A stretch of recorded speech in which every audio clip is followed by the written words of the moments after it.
Welcome students to our channel Miskeen learning. ये है हमारा एसएससी इंग्लिश क्वेश्चन बैंक का सेट 5। इसमें पंक्चुएशन के सवाल पर ज़रूर ध्यान दीजिए, काफ़ी कॉम्प्लिकेटेड क्वेश्चन है।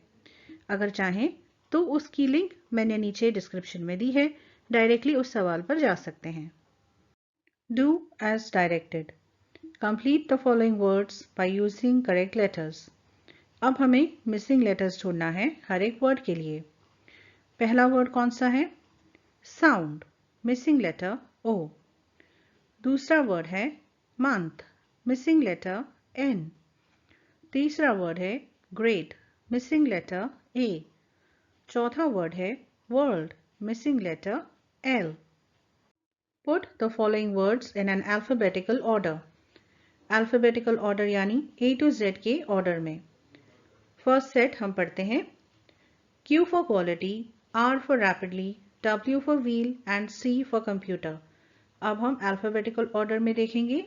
सबसे पहले C for computer, then Q for quality, R for rapidly and last में W for wheel। The answer is computer, quality, rapidly and wheel। Second set में सारे वर्ड्स लेटर R से स्टार्ट हो रहे हैं। R for regular, R for received, R for refuse और R for rise। इसलिए अब हमें इन वर्ड्स के सेकेंड लेटर्स पर फोकस करना होगा। सेकेंड लेटर्स हैं ई और आई। हमारे पास अब 3 वर्ड्स ऐसे हैं जहां पर सेकेंड लेटर ई है, इसलिए अब हमें उनके थर्ड लेटर पर कॉन्सेंट्रेट करना होगा। और आई क्योंकि ये ई के बाद आता है, इसलिए अब हम इसे नहीं चेक करेंगे। तो पहले है ये जी, सी और एफ। अब जी, सी और एफ में पहले कौन आता है? सी, इसलिए हमारा फर्स्ट आंसर होगा रिसीव्ड। सेकंड आंसर होगा refuse because F comes after C. और थर्ड आंसर होगा रेगुलर एंड लास्ट में rise. Punctuate the following sentences. Sentence है I don't wish to talk about it. Answer देखिए। अब हम मिसिंग पॉइंट्स चेक करते हैं। इसमें जो फर्स्ट मिसिंग पॉइंट है, बाकी सेट्स के अलावा इसमें एक डिफरेंस है। ये है first word of sentence should always start with capital letter. ये हम पहले देख चुके हैं, लेकिन इसमें और एक खासियत है। हमारा जो फर्स्ट लेटर है वो क्या है? आई। अब जब आई यूज होता है, the letter I should always be capital when used as a pronoun. Pronoun क्या होता है? आई, यू, शी, ही, ये प्रोनाउंस होते हैं। तो जब आई का इस्तेमाल एज अ प्रोनाउन होता है, तब हमेशा आई कैपिटल होता है। और ये चाहे सेंटेंस के किसी भी जगह हो, मिडिल में हो, एंड में हो, बिगिनिंग में हो, I will always be capital. Third, do plus not is equal to don't. ये क्या होता है? कॉन्ट्रैक्शन होता है। अब हमारे सेंटेंस में यहाँ पर देखिए डोंट कैसे लिखा गया है। हर कॉन्ट्रैक्शन में हमें एन और टी के बीच में अपॉस्ट्रोफी लगाना होता है, जैसे यहाँ पर। तो इसे हमने ऐड कर दिया। अब last, a sentence should always end with a full stop. No Meena, I can't stay with you tonight. ये है हमारा सेकेंड स्टेटमेंट। इसके आंसर में देखिए काफ़ी सारी चीज़ें हैं जो हमें ऐड करनी पड़ी, पंक्चुएशंस। मिसिंग पॉइंट्स देखते हैं। First word of sentence should always start with capital letter. ये स्मॉल एन है, इसे हमें कैपिटल बनाना है। Second, a proper noun should always begin with capital letter.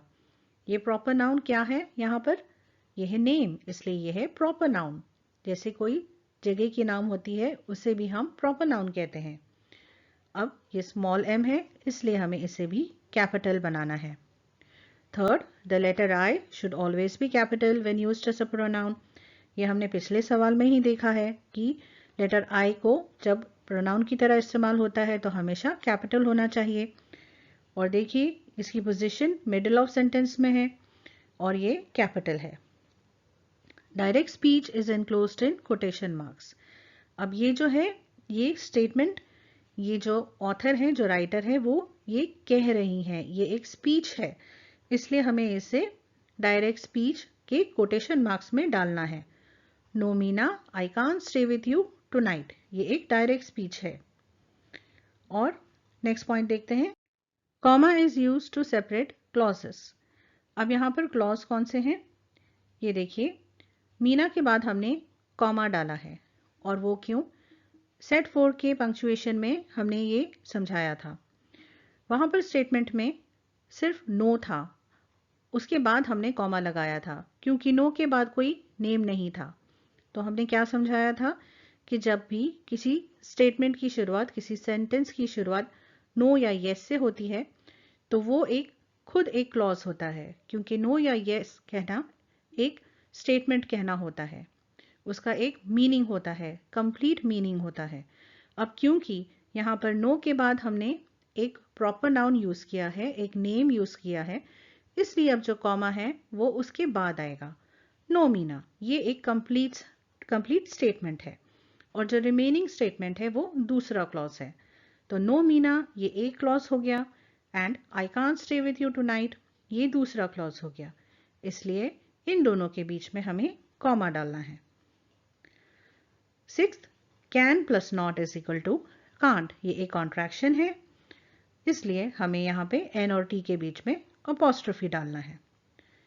And last में क्या है, full stop at the end of every sentence. Make 4 words minimum of 3 letters each using the letters in a given word complaint। Word क्या है, complaint. इसमें से जो आसान words हमें दिखाई देते हैं वो कौन से हैं, कंप्लेन, प्लेन, प्लान और पैन। इसके अलावा ये सारे वर्ड्स हैं जो आप इस्तेमाल कर सकते हैं। Write the related words as shown in the example.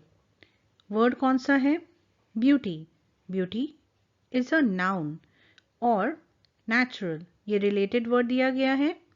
Natural क्या है, ये एक क्वालिटी है, ये एक खूबी है, विच इज डिस्क्राइबिंग ब्यूटी। इसी तरह हम और क्वालिटीज का इस्तेमाल कर सकते हैं। क्वालिटीज कौन से फिगर ऑफ स्पीच से आती है, एडजेक्टिव से। तो चलिए देखते हैं कुछ और एडजेक्टिव्स।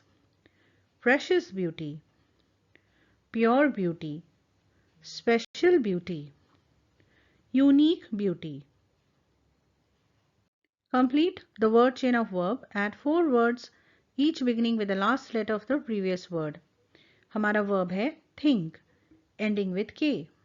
Next verb है knock, ये भी K से end हो रहा है। Next verb is know, ending with W।